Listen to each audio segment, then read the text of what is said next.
Hello, folks. I am Kwaku Annan, a journalist. My attention has been drawn to news making rounds that the life of a journalist has been threatened because he wrote an article. By the way, who is this? Manasseh Awuni Azure.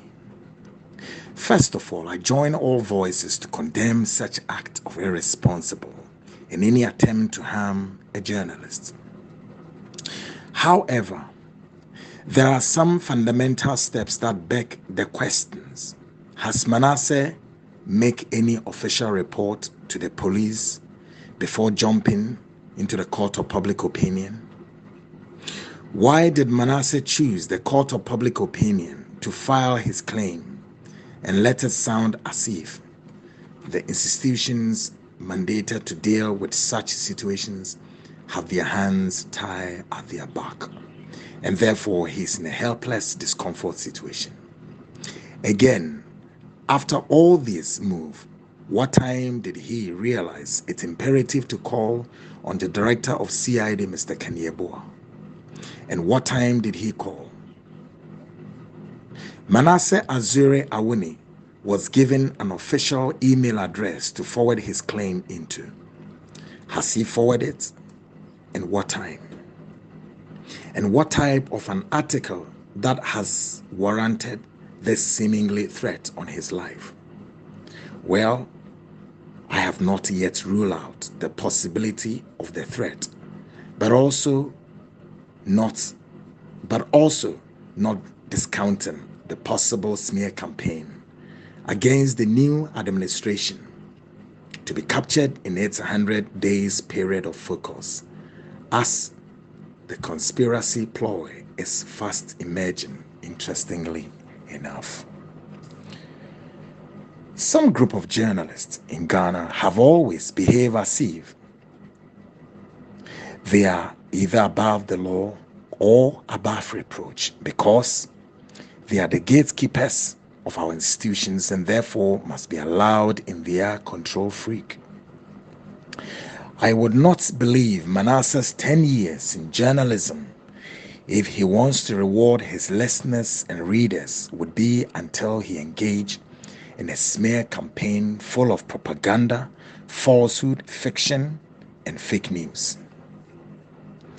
I put a few of his pieces into sharp focus, primarily quotes militia in the hearts of the nation on quotes and contract for sale PPA, on the account of his stewardship, and also to interrogate the story further by myself, as any journalist would do, in order to reconcile with the truth whether or not the Osu Castle was actually a breeding grounds for rebels in the making, as Manasseh Awuni metaphorically narrated.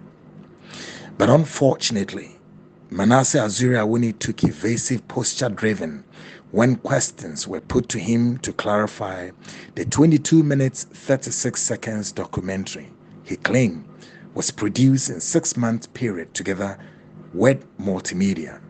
Subsequent to this, the interview with Manasseh was published on YouTube channel for listeners and viewers to know the truth and the political element behind that documentary. But Manasseh has to work his way out to pull that interview off from the information superhighway. Thank God the original is still safe. Certainly, Manasseh Awuni failed integrity test then. It became obvious and clear that the documentary titled Militia in the Hearts of the Nation was a private sponsored documentary. Shortly after came yet another documentary, Contract for Sale PPA. And I have been looking for an opportunity to table few questions for Manasseh to answer. And in all, he has declined the calls. But we'll try table few in this my audio if accidentally he's copied. Was Manasseh Awuni a friend to the PPA boss And is he still his friend? If yes, why? If not, why not? Again, has Manasseh Awuni taken money from the former PPA boss for any project or for his personal use? How much was involved? Did he demand for the money, or was he given out of his benevolence? Did Manasseh meet the former Auditor General Daniel Domlevo prior to the documentary or the footage? Will Manasseh confirm or deny that a discussion ensued between himself and the former Auditor General and the former PPA boss, and why? Will Manasseh Awuni Azure disclose to the entire world what he knows to be the primary interest of the former Auditor General in the case of former PPA boss? I rest my case. Time would soon unravel and unveil the curtains. It is not out of contest that former Special Prosecutor Martin Alamisi Ben Kaiser Amidu describes such as entrepreneur and former President and late Flight Lieutenant Jerry John Rawlings also describes such as rented press. I conclude by saying the gatekeepers, including myself, cannot, will not, and may not be always right in the attempt to restore rule of law and ambassadors championing for anti-corruption.